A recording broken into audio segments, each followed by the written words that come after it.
चिराग पासवान के चचा पशुपति कुमार पारस को सियासी तौर पर बिल्कुल अलग थलग कर दिया गया है। उनका कोई सियासी नाम लेवा नहीं है।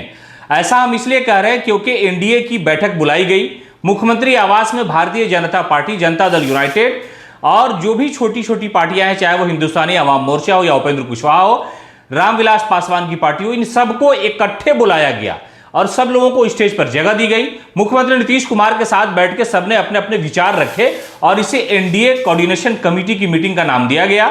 लेकिन सबसे खास बात यह रही इसमें कि चिराग पासवान के चचा, जो सियासी तौर पर अब यतीम होते जा रहे हैं, उन्हें एनडीए की बैठक में दावत ही नहीं दी गई। हालांकि इस पर उन्होंने आपत्ति जरूर जताई, लेकिन आपत्ति जताने से कोई फायदा इसलिए भी नहीं है क्योंकि एनडीए के घटक दलों ने यह फैसला किया होगा, बीजेपी और जेडीयू ने फैसला किया होगा कि चचा को दरकिनार किया जाए, इसलिए कि चचा के अलावा भतीजा इस वक्त सियासी आसमान पर है तो उनकी ही पूजा ज्यादा जरूरी है और चिराग पासवान की पार्टी को वहां पर दावत दी गई।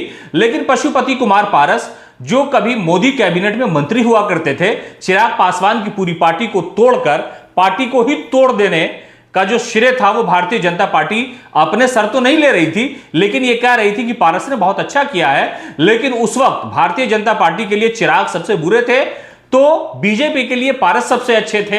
अब हालात बदले और सियासत की जो नजाकत है उसको बीजेपी ने समझा कि अब पारस जो है उनके लिए समझिए कि दर्द सर बन गए हैं और चिराग पासवान की इस वक्त सियासी तौर पर पूजा की जा रही है।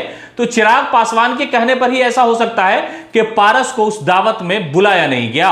हालांकि एनडीए की जो मीटिंग थी उसमें छोटी छोटी पार्टियों का ख्याल रखा गया, उसके एहसास, उसके जज्बात और उसके सियासी ताकत का अंदाजा एनडीए को था, इसलिए बुलाया।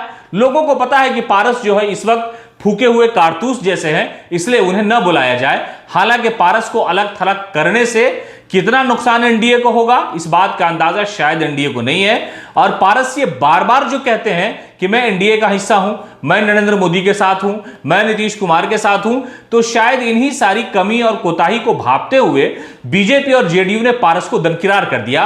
और हुआ यह कि एनडीए की मीटिंग थी, सभी लोगों को वहां बुलाया गया, लेकिन पारस नदारत थे, इसलिए कि पारस को दावत नहीं थी। और पारस अब सियासी तौर पर अपने जो उनके बेटे हैं प्रिंस पासवान, जो कभी समस्तीपुर से मेंबर ऑफ पार्लियामेंट हुआ करते थे और पारस खुद भी हाजीपुर से मेंबर ऑफ पार्लियामेंट हुआ करते थे, नरेंद्र मोदी की कैबिनेट में केंद्रीय मंत्री हुआ करते थे, लेकिन उनका सियासी ढलान इतना ज्यादा हुआ कि उन्हें मीटिंग तक में नहीं बुलाया जा रहा है। और कहा यह जा रहा है कि चिराग ने कहा होगा, इसलिए उनके चचा को वहां नहीं बुलाया गया।